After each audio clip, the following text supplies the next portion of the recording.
ToneX Amp Capture features 3 different accuracy levels: fast, default, and advanced. Just how much of a difference is there between them, though? Let's find out. Hi, I'm Steve. Welcome to my studio. When creating amp captures, ToneX presents us with 3 different accuracy levels: fast, default, and advanced, with the last 2 taking progressively longer to process. Up to now, I've always just clicked on the default option as it offers the best balance of accuracy and time to process. I've been curious, though, as to how much of a difference there is between the 3 options, so I decided to do a little test. When presented with these options, the ToneX software tells us that the fast option is good for clean and overdriven tones, default is best for clean and overdriven tones, and advanced is best for overdriven and fuzz type tones. I just retubed my 100-watt EVH 5153 the other day, so this seems like a great time to try and capture this beast. Now, even on amps that offer a lot of preamp gain, I like to dial that gain back a little bit and then hit it in the front with an overdrive pedal to push it into burn.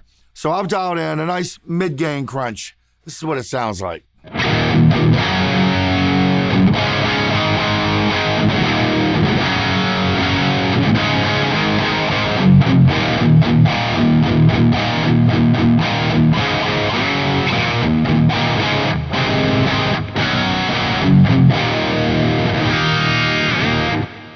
Now, on a side note, when I retubed the amp the other day, I did a little experimenting with the power tube bias settings. I had read that the early versions of this amp came with the power tube set at 20 milliamps, but that Eddie preferred that they be set at 30 milliamps, and later versions of the amps came set that way. When I tested, though, I found out that I actually prefer it at 20 milliamps. When I'm running a lot of gain up front, I like to keep the power tubes fairly clean. For these captures, I'm running the amp into a Bogner 412 cabinet loaded with Celestion Vintage 30 speakers. I bought this cabinet secondhand, and somewhere down the line, somebody decided to replace 2 of the speakers with Celestion Vintage 30s that were spec'd for MESA Boogie. Now, these are widely regarded as being the best sounded Vintage 30s out there. I did some testing and found that I do like the way they sound better than the others, so those are the speakers that the mics are on. And speaking of mics, I'm using my normal setup, a 57, a 421, a VR1 ribbon mic from SC Electronics, and a Vintage 67 from JZ Microphones. You can learn more about this setup in that video right over there. Over on my rack, I've got some pedals connected to a Voodoo Labs Hex loop switcher. This way I can have a few pedals at my disposal to use when I want, but when I'm not using them, they're not in my signal path. 2 pedals that I have on almost all the time are my EP Booster from Xotic Effects and my trusty old Boss GE7 EQ pedal. On the EQ pedal, I've got 800 hertz boosted just a touch, and I've pulled a couple dB of 200 hertz down to try to get rid of some of that upper low-end mud that can sometimes build up with this kind of sound.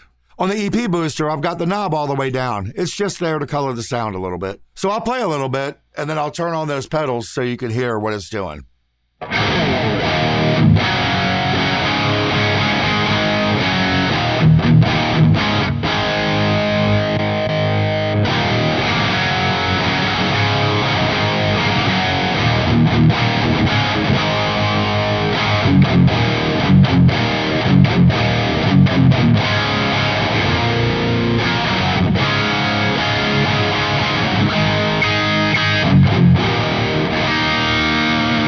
So far, so good, but it needs more drive. So I'm going to kick on my BB Preamp boost pedal, also from Xotic Effects. I've got the treble, bass, and gain all set at noon, and I've got the output of the pedals set between 3 and 4 o'clock. This should smooth things out a little bit and give me that chug I'm looking for. Let's take a listen.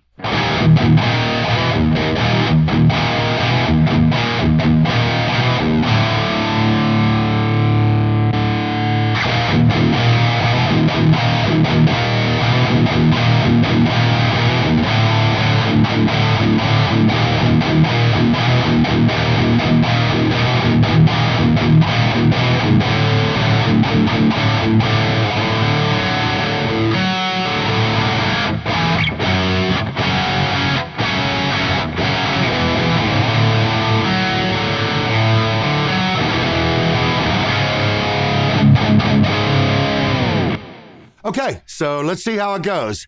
As I said earlier, I've only ever used the default level.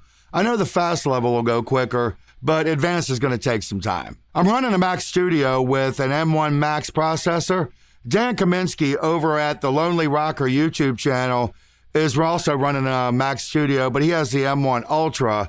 And in one of his videos, he said it took upwards of 5 hours for advanced mode. I'm running about half the processor, so it's going to take a while. And by the way, Dan's got a fantastic YouTube channel. It's called The Lonely Rocker. You should definitely go check it out.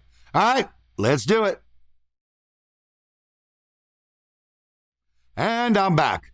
I've run the 3 captures, and I've actually got some pretty interesting results. When I originally planned this video, I did so under the assumption that the captures would basically sound exactly like the amp. Well, I ran the captures, and they don't. Don't get me wrong, they sound great, but when I switch between the amp and the captures, there's a definite difference. I'll show you what I mean. I'll start with the amp and then switch over to the capture.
Now, it definitely captures the character of the amp, but the capture seems to have a bit more mid-range and maybe a little bit less presence.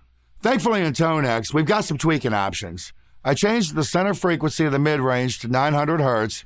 I widened the Q just a little bit, and then I brought the mids down to 3.9. I also brought up the presence from 5 to 5.5, and this brought it a lot closer to the amp. Also, on the input gain of the ToneX, I brought that down to minus 2.1. I tried lowering the gain on the amp, but it just didn't have the same effect. Now, that brought it a lot closer to the sound of the amp. Let's listen. I'll start with the amp.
So yeah, it's definitely a lot closer to the amp now. Now, another nice surprise was that the advanced capture didn't take nearly as long as I thought it would. I guess the wizards at IK Multimedia have done some tweaking under the hood because the process has sped up a lot. My advanced capture took 1 hour and 37 minutes. So that's a long time for an amp capture, but it's a lot quicker than it used to be. And to round things out, the default capture took 16 minutes, 38 seconds, and the fast capture was pretty quick, 7.5 minutes total. For these comparisons, I've been using the default capture, but we want to see how the different capture levels compare. So I'm going to play a little bit and switch between them. I'm going to start with fast, and you'll be able to see on the screen when I switch.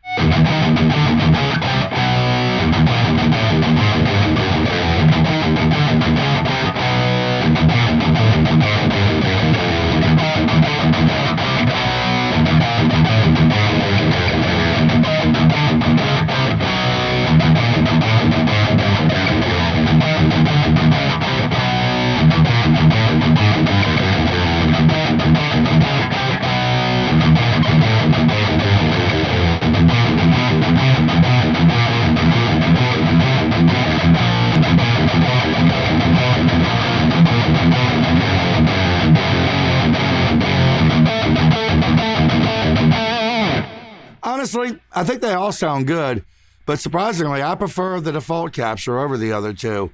Even on the advanced, the low end just doesn't seem to hold together quite as well. The feel also seems to be better on the default, almost more immediate, if that makes any sense. I did a capture last week of my Marshall Jubilee, and it was really close, so who knows, maybe the added pedals in this sound kind of threw the capturing process off a little bit. Either way, with a few small tweaks, these captures are very usable. So there you go. With a little tweaking, I think I got a very usable result. But that's just my opinion. I want to know what you think, so let me know in the comments below. And as always, like and subscribe. Thanks for watching. I'll see you next time.